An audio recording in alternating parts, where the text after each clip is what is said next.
You're kind of going around the room. It's like, hey, who has a good idea for like a little pet project? And someone's like, how about a 3D printed jet powered man portable loitering munition? That sounds fun. And you're like, yeah, let's do that. All players, slow down. Active. Bullseye 1327. For tactical.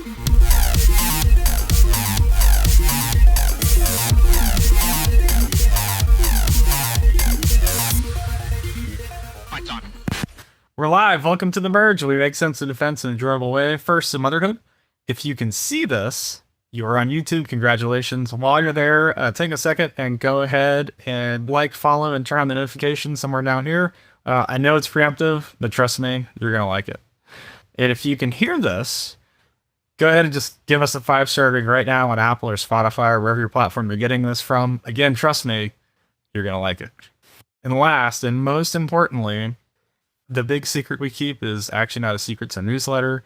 We cover the latest on defense tech and industry happenings every Sunday, every Tuesday for insiders, by insiders. Industry leaders read it, the Pentagon reads it, and so should you. So sign up on the website. It's 100% free, and that's it. Motherhood's complete. Okay, today we are covering a defense company that is known well, but not well known yet. And that company is Cummings Aerospace. I don't want to call it a startup, but the reason it popped up on my radar was for some very startup-like thingies they've been doing the past year or so. And so, welcome to the show, Sheila Cummings, the founder, president, and CEO of Cummings Aerospace. Thanks, Mike. It's a pleasure to be here. Super excited to talk with you today. I'm so glad we got connected to have this conversation. Before we dig into some of the latest tech happenings, which really caught my attention, I actually want to start at the beginning because it's not a startup and it's not a new company. So your founding origins go all the way back to about 2009 or so, right? Yes, sir. I came to Huntsville in about the 2005 timeframe as part of the missile defense BRAC. What was supposed to be a 6-month stint has now turned into 20 plus years here in Huntsville. And being in Huntsville, it didn't take long for me to get the itch to start a business. And this community is like no other in terms of supporting small business startups. And so opportunity knocked and I took the leap. And here we are. 15 years later, going strong. And it's been an incredible journey. I heard you started as a Govy, is that right? I did. I started my career after graduating with an aerospace engineering degree at the University of Maryland with the Naval Research Lab in Washington, D.C. So working advanced technology satellites, great career. So I was there for almost 10 years before jumping into missile defense. I would imagine that your time in the government gave you some insights of the pain points and the opportunities that you could start a business around to solve, right? Absolutely. It was, on the one hand, it was a great engineering job and that you got to work really hands-on with hardware and software. On the other hand, you got to see how the government operates and some of the uniquenesses with government. And so as I transitioned to missile defense, I became a contractor and got a lot of experience working as a contractor and seeing that side of the equation. And so I've leveraged all that experience in the execution of Cummings Aerospace. It sounds like when you started the company as engineering services for kind of the local area supporting that missile defense space, right? I started with what I knew, having been in missile defense for a number of years, right? Of being an engineer myself, having a robust network of colleagues, customers, friends. It just started with what I knew. And so we always had a vision to be a product provider, right? But at the time, starting out, we didn't have a widget to sell. And quite honestly, a lot of our expertise was around missile systems, missile guidance, navigation and control, weapon system development. And so it's pretty hard to get prime contracts to do those kinds of product developments. So we had to build it one brick at a time, and starting with engineering services, and then at the appropriate time, begin investing in product capabilities. And that's what led us to where we are today with the Hellhound product. Yeah, we'll get to that. Just pulling a thread on that. You kind of alluded to it. So you had a engineering services systems design and the GNC background of high speed things. Yes. I think that gave you the foundation to take that next step, right? Absolutely. And so we spent, as a company, many years supporting large industry primes in the development of very complex aerospace systems. Right? But because we were a sub, we can't claim those as our own. Right? We're a critical member of the engineering team on many defense programs. And can you give the audience like one example of like you've heard of it, but you know? Sure. So we've, many missile defense programs, right? Ground-based mid-course defense, Next Generation Interceptor, Standard Missile 3. Yeah, those are like the highest of the high-end, Right. fast-moving things in the atmosphere. Wow. Right. So we've, been part of those programs for many years in different capacities over the years. And today, support the Navy's cooperative engagement capability. So we've evolved from just missile systems to radars, command and control systems. And so, again, you built the foundation with those engineering competencies that ultimately lead you to product development. That's what we're going to talk about now. That's kind of the origin story. So let's talk about how it's going. So your first product. So you took what you learned, and you go, you know what? We're gonna make something out of it. What was the inflection point where you decided to take that step forward of building your own product? I will say it happened kind of by accident. We have a great team of engineers, and sometimes the best way to motivate them is by investing in their good ideas. And so we started out by spending some seed IRAD money with the engineers on some good ideas that they had. And some of those ideas turn into something fabulous. And some of those ideas are just like, that's an interesting science project. I'm not sure what the long-term application is. But at the end of the day, investing in your engineering team yields great returns no matter what.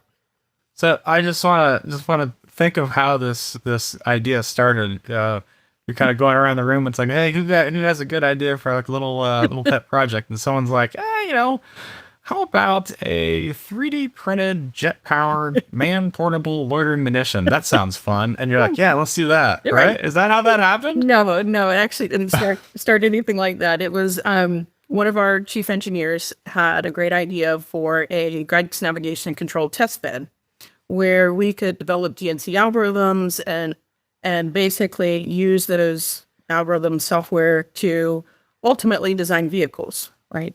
And so it started out as a test bed, and in order to test those guidance algorithms, well, you need an air vehicle. And so our first variant of what we call today Hellhound was a styrofoam glide body airframe with an electric ducted fan engine.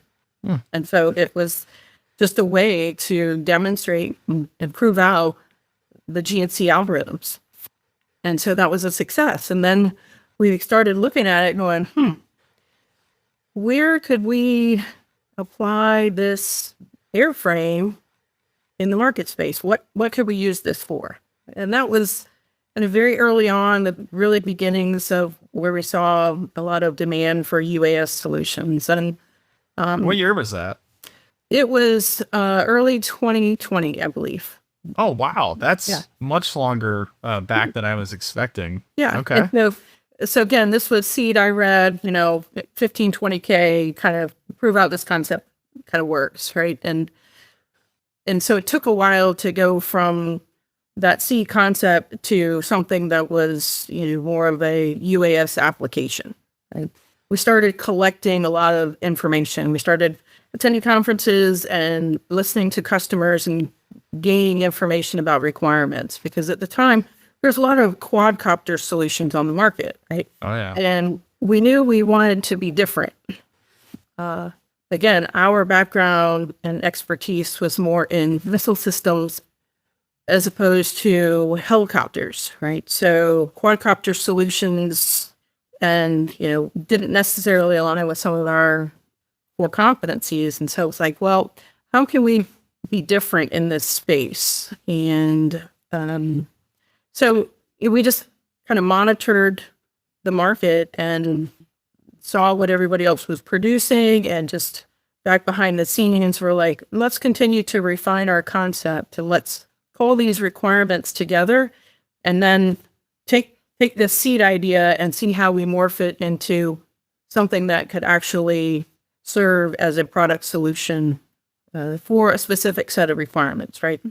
There's goodness in investing in technology, but at the end of the day, you want to be able to sell it to someone. So it's important that what we were ultimately going to be investing in from a development perspective had an acquisition opportunity tied to it, right? Had an end customer in mind. Yeah, I think the key point there is the ability to, you can develop something but to sell it, but then why do people buy it? They buy it to solve a very specific problem. So Exactly. It's interesting when I first came across Hellhound, is as soon as I saw it, I was like, well, there's nothing on the market like that. That's different. We love to hear you say that. You just look at it and go, what is that? So 3D printed jet power, man portable, loitering munitions. So Yep. some people call them kamikaze drones. There's a lot of hyphenated words there. How did you get to, hey, we're gonna 3D print this thing? Well, again, we're a small business with a lot of, lean resources, right? So our engineers were like, in order to convince me to invest in it, they had to make it as affordable as possible. And, at the time we were using 3D printing for a lot of other customer requirements. And so our chief engineer just said, well, I'm pretty sure I could 3D print it. Let me try it. And you did. And it worked great. And initially we thought, okay, well, we'll just use this for prototyping, but the more testing we conducted and the more analysis we performed, the more we realized that, the end state product can still be 3D printed. There's no need to change it to metal or any other composite or any other material. The 3D printing industry has come so far, and so the material qualities itself are really good. So it's fast. Obviously, you got to go find a small disposable jet engine. So how'd that journey go? Well, we kind of leveraged the hobbyist market for RC aircraft. There's a lot of really small jet-powered engines that are used in that market space. And so as you start to research those, you realize there's actually a lot more players with turbojet engines than we originally thought. Now, not all of them are very small. And so there's a subset of the supply base that has really small turbojets. And so again, all along, our strategy was we need to be different. We're not a quadcopter. We're actually more like a little mini missile. And so we have to stand out, and we have to be affordable, and we really have to make sure that we're focused on operator requirements, operator need, and not just a cool engineering thing. Right. And for those who are listening to this and not seeing the pictures we'll put up as we're going to the episode on YouTube, it looks like a missile with a lifting body. Yeah. I have a model here. You want me to show it? Yeah. What do you got? Show us a model. So this is, let's see if I can stand back. So this is the Hellhound S3 model, right? Is that full size? This is full size. It's about 37 inches long. All right, it's about 3 feet. Okay, and about 25 pounds or so. This vehicle with the electronics and payload weighs 12 pounds. Oh wow, 12 pounds. Yep. It's 3 feet long, 12 pounds, and jet powered. Yes, and it has about 12 inches wide, but the ailerons and tails all fold and packaged nicely into its launch canister. I'll set it down for a second. Real quick, and just saw it. Let me see the tail of it with the right. Oh yeah, that's cool. Yeah, Parajet Super engine, and we have there's a custom design thrust vector control nozzle. The nose section is where the payload goes, and so it's a very modular design. All the electronics, everything you need to power and payload is right here in the nose. And so an operator can take different payloads with them, right? So if you want a lethal payload, package it in. If you want maybe a non-kinetic, you could do that too. We're conducted demonstrations with non-kinetic payloads as well. Interesting intake design too. It's at the tail, kind of blended in. And can be tailored based on the engine. And so that's, it's really, the 3D printed material is pretty novel in that you can customize the infill and ultimately achieve the strength and stiffness that you want with the weight as well. So again, the 3D printing industry has really come a long way. Yeah, super cool. All right, let's talk about the problem that you're trying to solve. So it's mobile and dismounted. Obviously, you just picked it up and walked around with it. It flies very fast, like 350 miles an hour or so, something like that. Recent flight test, we achieved 384 miles an hour. There you go. It's pretty good, pretty close. Pretty good clip, right? And then because it's for dismounted troops and the size, I mean that's in the within 10 miles of the forward line of troops kind of area, right? That's Absolutely. your retargeting. Yeah, so, it has a total range. This particular variant, the S3 variant, has a total range of 40 kilometers.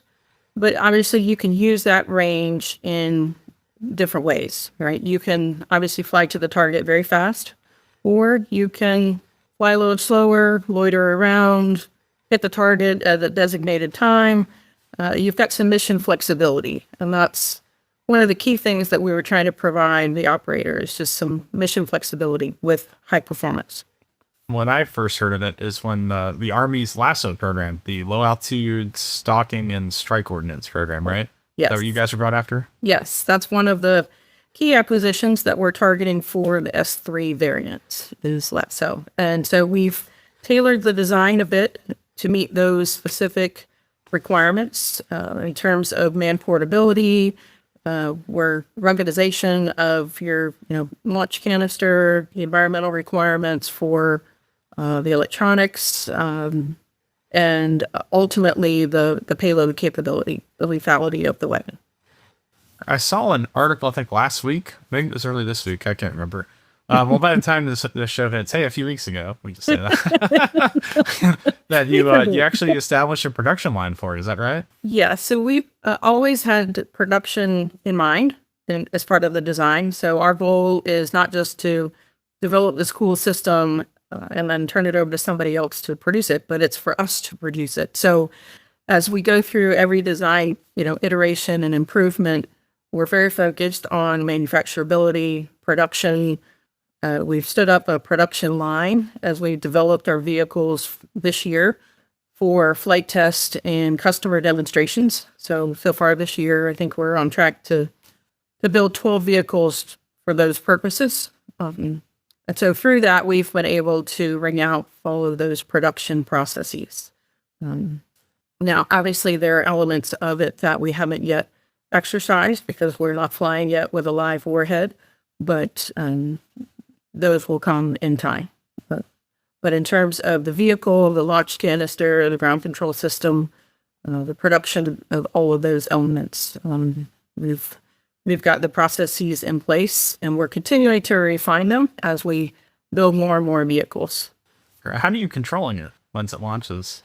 Well, it's really designed to be an autonomous vehicle. Right? So use waypoint guidance. You enter a target location prior to launch, and then the vehicle flies itself to that designated target location.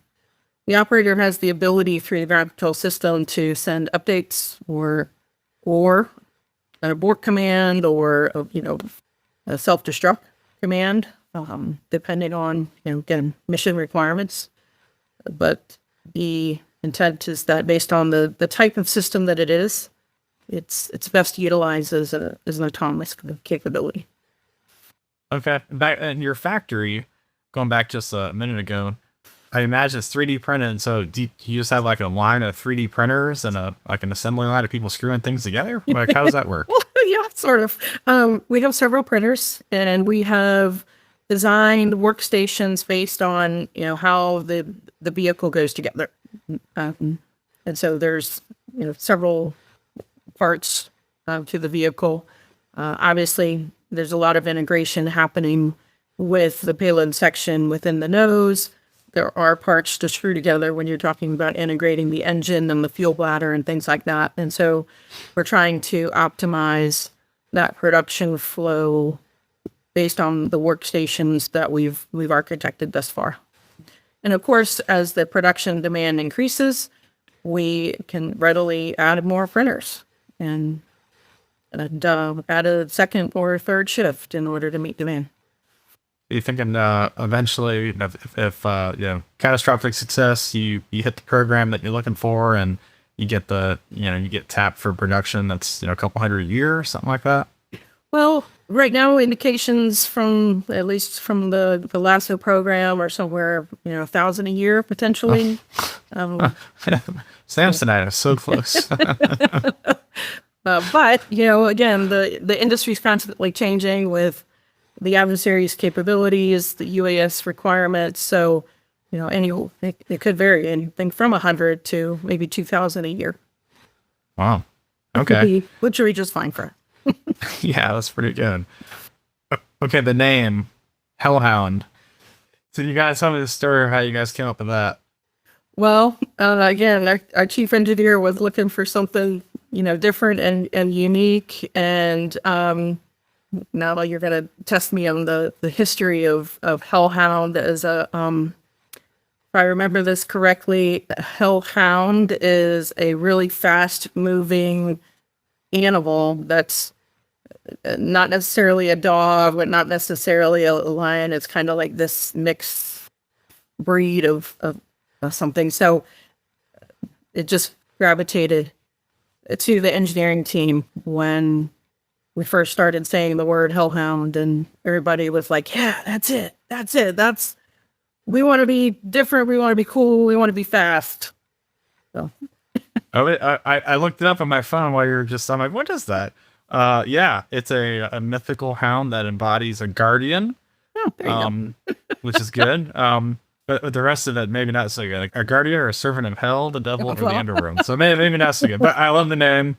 Let's just forget the second half. It's a mythological creature about guarding. So it's good. Yeah. So the thing we're talking about is the Hellhound S3. Yes. What happened to the S1 and S2? Well, they were early variants. The S1 we're calling, basically was our styrofoam airplane. And the S2 is a much smaller version of the S3 that I just showed you. And it can be used as a target drone. It has a smaller turbojet engine. We've flown it many times and have had discussions with partners from allied countries about using it as a target vehicle. How small is it? It is approximately half the size of the S3. And so, a foot and a half, 10 yeah, pounds, about a something foot and like a that. half. It weighs about 6 pounds. And, it doesn't have as much range or payload capability, but it does with the turbojet engine fly really fast. I think in flight test, we flew that one at just over 200 miles an hour. So Oh, wow. as a target vehicle, it can serve a good purpose. Yeah, that tiny thing's booking. Yeah. And so keeping with the concept of having a family of UAS vehicles, What's the S thing? lack of creativity by engineering. Like, usually, the munitions portfolio has blocks, like I block know, 1, I block know. 2. So Well, the S series, I guess maybe. there you Or it's go. like The S it's series. an Audi. Like the S doesn't mean anything. It's the S class. Yeah, it's the S class. Absolutely. Yeah. Oh. No, honestly, though, we didn't really have it doesn't necessarily have a specific meaning for S. It's just what the engineering team came up with.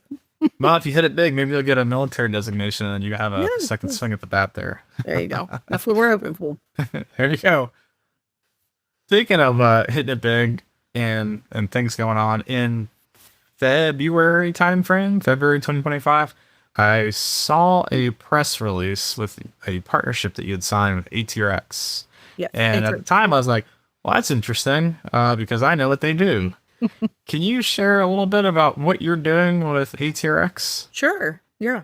Well, we're excited for the partnership. You know, they've got a really novel air turbo rocket engine, and ultimately, Hellhound or a Hellhound variant, whether it's the S3 or a scaled version, would ultimately be the airframe to fly their engine, and that's the partnership that we've established. So, their Atrix is busy further developing their engine because they have an initial prototype, and now they're, I think, working on productionizing their engine. And so we will be providing the air vehicle to fly that. So are you saying that you have a new version coming out? We do. Well, we're Don't tease me. Don't tell me about it. Tell me about it. yeah. So again, keeping in this family of UAS products, our next version is called the S4. It is, again, a scaled version of the S3. Same turbojet engine technology, same system architecture, same kind of payload integration, swappable payload capability. But it is a larger variant. It has a longer range, somewhere close to 80 miles. It has more payload capacity, on the order of 8 to 10 pounds. And depending on how you fly, again, the ConOps, you're looking at a flight speed of somewhere around 240 to 250 miles an hour. Nice.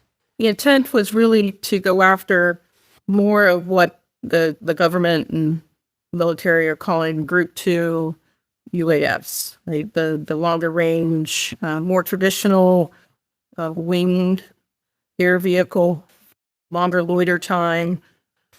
Again, trying to capitalize on the market space and make sure that we have a solution set that meets the needs of the warfighter. You see that as a counter UAS interceptor or like an air to ground interceptor? It actually could serve as both, depending on the type of seeker and overall ConOps that you implement. The intent for the S4 is that it will be both ground, air, and sea-based launch. So more traditional tube launch vehicle that could be attached to a helicopter or an aircraft. One could be integrated into a ship platform, but can also be mounted onto a ground vehicle and then be more like a mobile ground launched asset. You said it was bigger. How much bigger do you think the S4 is going to be? Right now, the initial engineering has it at about 58 inches long and has a wingspan of about 30 inches, plus or minus, right? And so total vehicle weight is still only about 27 pounds. So still, again, a combination of traditional and 3D printed materials. So traditional metal tubing with 3D printed material, but still very lightweight. It's no longer a man-portable solution, but about a 5-inch diameter airframe, so it's still pretty lightweight and nimble. Trying to do math in my head just doesn't work. What kind of flight time do you get out of the... Well, we haven't tested the S4 yet, but depending on how fast you fly, you're looking at somewhere in the order of 40 to 50 minutes of endurance. That's like double than what I thought it was going to be. I usually think of these small turbo engines and they just suck gas. But wow, that's more than I thought. So for the S3, you're getting about 15 to 18 minutes of endurance, again, depending on how you fly. If you pedal to the metal, full throttle, you're going to get there pretty fast and you're going to run out of gas quickly. If you're a little slower, you can really maximize your flight time. Yeah, that makes sense. Yeah. Well, that's pretty exciting. I also happened to see an op-ed with your name on it. And it was totally by coincidence. I was like, oh, that's an interesting topic. And I was like, wait, I know who that person is. I swear it's complete coincidence. Yes. You had some strong thoughts about China and industry and industrialization. Yes. You're among friends here. You're in a good spot, safe spot. Yeah, so I'd love to hear your perspective so the audience can hear it. Well, obviously I'm concerned like everybody else on what the capabilities of our adversary are and how we defeat that as a nation with our allied partners. And inventory is key. And I think there are challenges to our current industrial base meeting the inventory demands that our warfighter has. And I think that it's going to take a team between the government and industry to develop innovative solutions that enable us to really leverage the U.S. industrial base to meet the demand.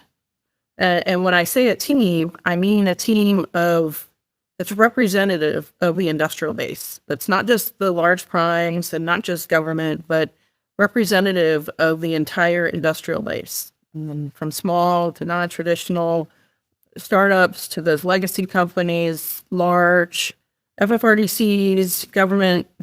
I think we need the right mix of people, because at the end of the day, we all come with different perspectives. We all come with different business and corporate challenges, whether they're government or private business, shareholders from venture capital or companies that are traded on the stock market. Right? There's so many different aspects of business that really go into how we meet these demands for ramping up our manufacturing and our production capabilities.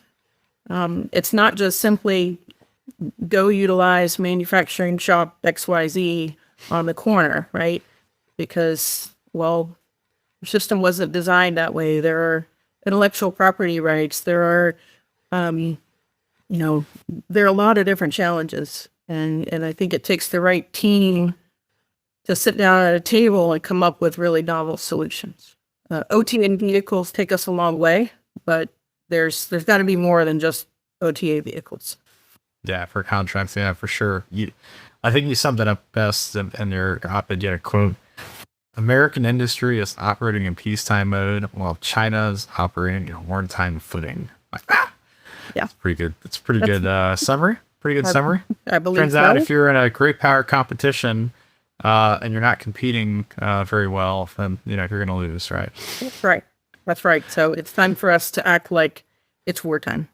One of the ideas you had in that op-ed was you called for an industrial mobilization board. Mm-hmm. Tell me about that, because I think I know what that's like, but I want to hear from you.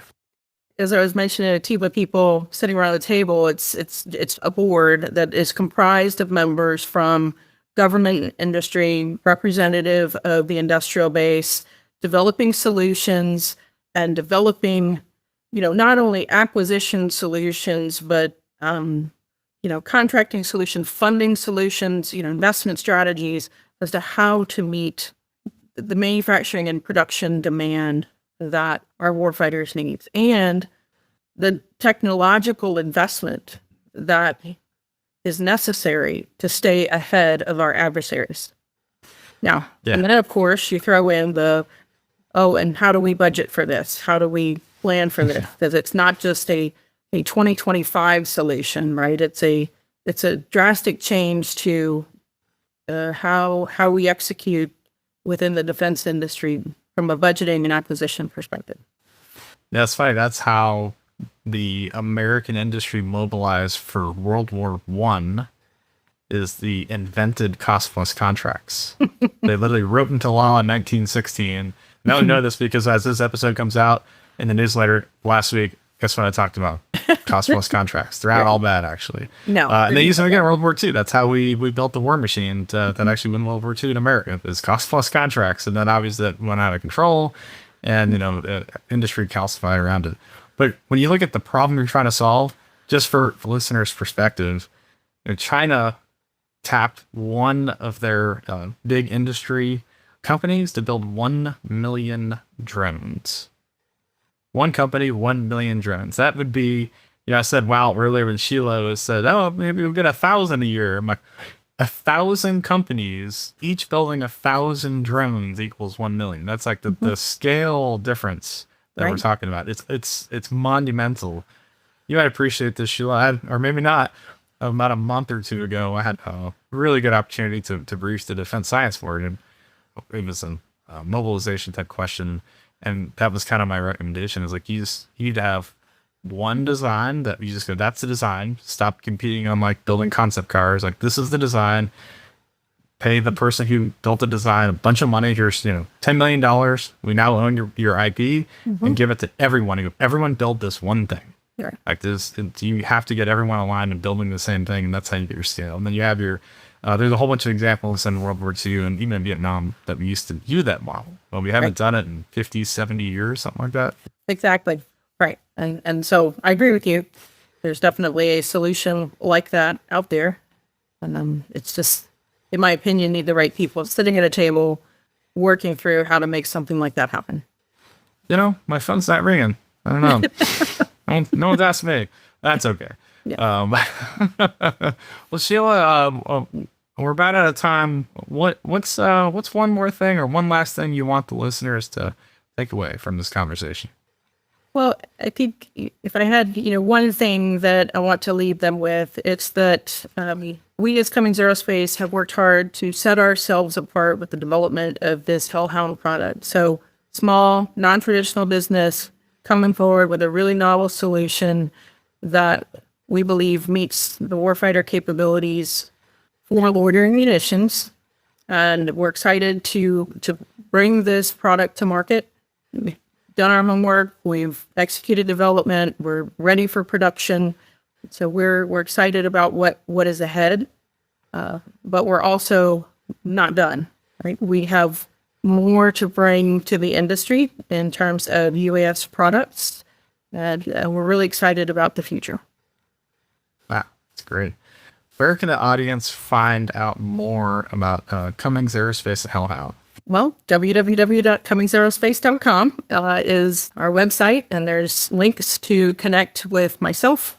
You can also find me on LinkedIn. Happy to set up telecons, virtual meetings, in-person meetings to talk about our Hellhound product and opportunities within the company, or how we can help customers meet their needs from a UAS perspective.